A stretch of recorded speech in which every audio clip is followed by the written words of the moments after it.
ஓம் தத்புருஷாய வித்மஹே மகாதேவாய தீமஹி தன்னோ ருத்ர பிரசோதயாத். நாம் இந்த பதிவில் பிறக்கப் போகும் அக்டோபர் மாதத்திற்கான உங்கள் ராசிக்கான பலன் என்ன என்பதனை பற்றி விரிவாக காண்போம்.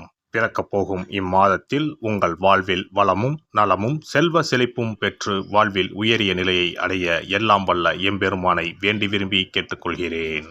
இம்மாத கிரகநிலை என எடுத்துக்கொண்டால் ரிஷபராசியில் குரு பகவானும் மிதுன ராசியில் செவ்வாய் பகவானும் உள்ளனர். இம்மாத ஆரம்பத்தில் சந்திர பகவான் சிம்ம ராசியில் தனது பயணத்தை துவக்குகிறார். கன்னி ராசியில் சூரிய பகவான், புதன் பகவான், கேது பகவான் உள்ளனர். துலாம் ராசியில் சுக்கிர பகவானும், கும்ப ராசியில் சனி பகவானும், மீன ராசியில் ராகு பகவானும் சஞ்சாரம் செய்கின்றனர். இம்மாத கிரக பயிற்சி என எடுத்துக்கொண்டால் புதன் பகவான் அக்டோபர் மாதம் 10ஆம் தேதி துலாம் ராசிக்கு பயிற்சியாகின்றார். சுக்கிர பகவான் அக்டோபர் மாதம் 12ஆம் தேதி அன்று விருச்சக ராசிக்கு பயிற்சியாகின்றார். அக்டோபர் மாதம் 17ஆம் தேதி இரவு 7:40 சூரிய பகவான் கன்னி ராசியில் இருந்து துலாம் ராசிக்கு பயிற்சியாகின்றார். செவ்வாய் பகவான் அக்டோபர் மாதம் 20ஆம் தேதி அன்று மிதுன ராசியில் இருந்து கடக ராசிக்கு பயிற்சியாகின்றார். நீச்சஸ்தானத்திற்கு செல்லும் செவ்வாய் பகவானால் மிகப்பெரிய மாற்றம் உண்டாகும்.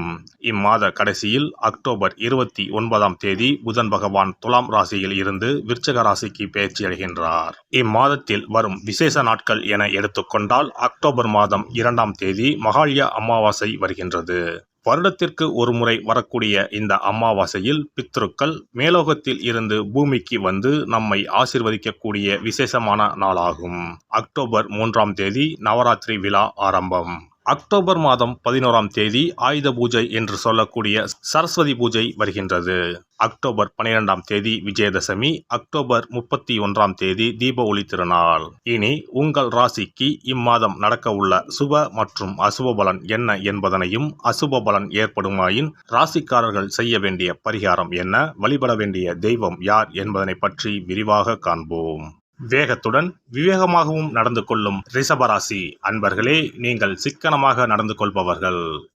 இந்த மாதம் அறிவுத்திறன் அதிகரிக்கும். உங்களது பேச்சு மற்றவரை மயக்குவது போல் இருக்கும். ருசியான உணவை உண்டு மகிழ்வீர்கள்.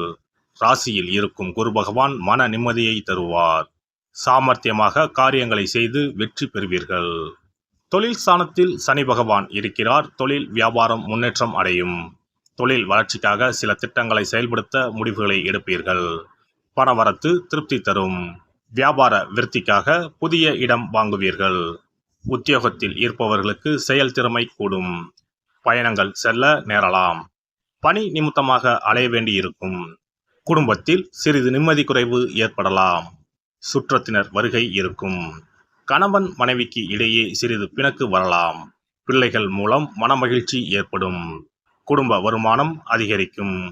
வீட்டிற்கு தேவையான பொருட்களை வாங்கி மகிழ்வீர்கள். உறவினர்கள் நண்பர்கள் மூலம் ஆதாயம் அடைவீர்கள். பெண்களுக்கு அறிவுத்திறன் அதிகரிக்கும். இனிமையான வார்த்தைகளால் சிக்கலான காரியத்தை கூட எளிதாக செய்து முடிப்பீர்கள். கலைத்துறையினருக்கு பணவரத்து இருக்கும். எடுத்த முடிவை செயல்படுத்தும் முன் ஒரு முறைக்கு இருமுறை ஆலோசிப்பது நல்லது. எந்த ஒரு காரியத்திலும் அவசர முடிவு எடுக்க தூண்டும். வீண் வாக்குவாதங்களால் பகையை வளர்த்து கொள்ளாமல் இருப்பது நல்லது. அரசியல் துறையினரை பொறுத்தவரை வீண் அலைச்சலுக்கு பிறகே எந்த ஒரு காரியமும் நடந்து முடியும். வேலை தொடர்பாக அலைய வேண்டி இருக்கும். வரவேண்டிய பாக்கிகள் தாமதமாக வந்து சேரும். மாணவர்களுக்கு கல்வியில் முன்னேற்றம் உண்டாகும். எதிர்காலத்தை கருத்தில் கொண்டு சில திட்டங்களை ஆலோசிப்பீர்கள். நட்சத்திர பலன்கள் கார்த்திகை 2, 3, 4ஆம் பாதங்கள். உத்தியோகத்தில் இருப்பவர்களுக்கு வீண் அலைச்சல் ஏற்படலாம். முடிவில் எதிர்பார்த்தபடி காரியம் முடியும். சக ஊழியர்கள் ஆதரவும் இருக்கும். குடும்பத்தில் கணவன் மனைவி இருவரும் மனம் விட்டு பேசுவது நல்லது.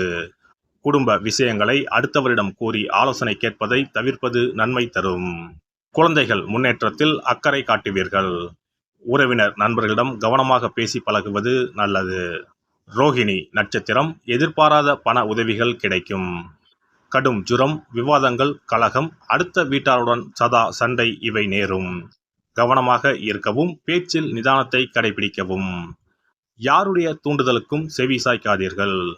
வியாபாரிகளுக்கு நல்ல விதமாக பண வசதிகள் அனைத்தும் வேண்டியபடி கிடைக்கும். மிருகசிரிசம் 1, 2 பாதங்கள். தடைப்பட்டிருந்த காரியங்கள் அனைத்தும் இனிதே நடைபெறும். ஆரோக்கியத்தில் இருந்த குறைபாடுகள் அகலும், பொருள் வளம் சிறக்கும். குடும்பத்தில் மகிழ்ச்சியான தருணங்கள் தொடரும். தொட்ட காரியங்களில் வெற்றி கிடைக்கும். இனிமையாக பேசுவதில் வல்லவரான நீங்கள் காரியங்களை சாதித்துக் கொள்வீர்கள். வெள்ளிக்கிழமை தோறும் சிவன் கோவிலை வலம் வாருங்கள், நல்லதே நடக்கும். சிறப்பு பரிகாரம்: சொந்த வீடு அமைவதற்கு ஆன்மீக பரிகாரம். சொந்த வீடு கனவு நிறைவேற வேண்டும் என்பதற்காக எத்தனையோ கோவிலுக்கு சென்று எத்தனையோ பூஜை வழிபாடு என செய்தும் ஒன்றும் நடக்கவில்லை என்பவர்கள் வீட்டிலேயே இந்த எளிய பரிகாரத்தை செய்து வந்தால் நல்ல பலன் கிடைக்கும். எளிமையான இந்த 2 பரிகாரங்களை செய்து வந்தால் விரைவில் சொந்த வீடு யோகம் அமையும். அதனால் நம்பிக்கையுடன் இந்த சக்தி வாய்ந்த வழிபாட்டை செய்து வரவும். எவ்வளவுதான் சொத்து பணம் இருந்தாலும் நமக்கென்று ஒரு வீடு இல்லை என்றால் அது மனக்குறையாகவே இருக்கும். சொந்த வீடு வாங்க முடியவில்லையே என்பது பலரின் ஏக்கமாகவும் கனவாகவும் இருந்து வருகிறது. சொந்த வீடு வாங்க வேண்டும், வாங்கிய இடத்தில் விரைவில் வீடு கட்ட வேண்டும், ஏற்கனவே துவங்கியிருந்த வீட்டின் பணிகளை பணப்பற்றாக்குறையால் கட்டி முடிக்க முடியவில்லையே என்ற கவலையில் இருப்பவர்கள் ஏராளம். இப்படிப்பட்டவர்கள் வீட்டிலேயே எளிமையான 2 பரிகாரங்களை தொடர்ந்து செய்து வந்தாலே போதும். சொந்த வீடு வாங்க வேண்டும் என்று நினைப்பவர்கள், அதற்கான முயற்சியில் ஈடுபட்டிருப்பவர்கள் ஒரு சிறிய அகல் விளக்கில் விளக்கெண்ணெய் ஊற்றி தீபம் ஏற்ற வேண்டும். மகா விஷ்ணுவின் அவதாரங்களில் ஒன்றான வாமனரை மனதில் நினைத்து சொந்த வீடு அமைய வேண்டும் என்று பிரார்த்தனை செய்து கொண்டு மாதந்தோறும் வரும் திருவோண நட்சத்திரத்தன்று வீட்டின் அக்னி மூலையான தென்மேற்கு மூலையில் இந்த விளக்கை ஏற்றி வைக்க வேண்டும்.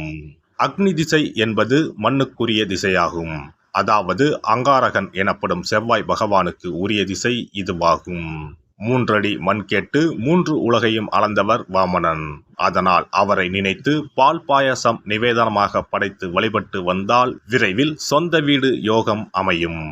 மற்றொரு பரிகாரமாக வீட்டில் பயன்படுத்தும் காமாட்சி விளக்கு அல்லது கஜலட்சுமி விளக்கு அல்லது வழக்கமாக பயன்படுத்தும் ஏதாவது ஒரு விளக்கை எடுத்துக்கொள்ளுங்கள். விளக்கை சுத்தம் செய்து மஞ்சள் குங்குமம் வைத்து வாசனை மிகுந்த வெள்ளை நிற பூக்கள் சாற்றுங்கள். பிறகு 5 ரூபாய் நாணயத்தை விளக்கிற்குள் போட்டு நெய் அல்லது எண்ணெய் ஊற்றுங்கள். ஒரு சிறிய தட்டின் மத்தியில் மஞ்சள் குங்கும பொட்டு வைத்து அதன் மீது 5 ரூபாய் நாணயத்தை வைத்து நாம் ஏற்கனவே தயார் செய்த விளக்கை இதில் வைத்து விளக்கினை ஏற்ற வேண்டும். தினமும் காலையில் 6 மணி முதல் 7 மணிக்குள் இந்த விளக்கை ஏற்றி வந்தால் விரைவில் வீடு கட்டுவீர்கள். 5 ரூபாய் நாணயம் என்பது குபேரனுக்கு உரியதாகும். இதை விளக்கில் போட்டு ஏற்றுவதால் வீடு கட்டுவதற்கான அல்லது வீடு வாங்குவதற்கான பணம் ஏதாவது ஒரு வழியில் உங்களுக்கு கிடைக்கும்.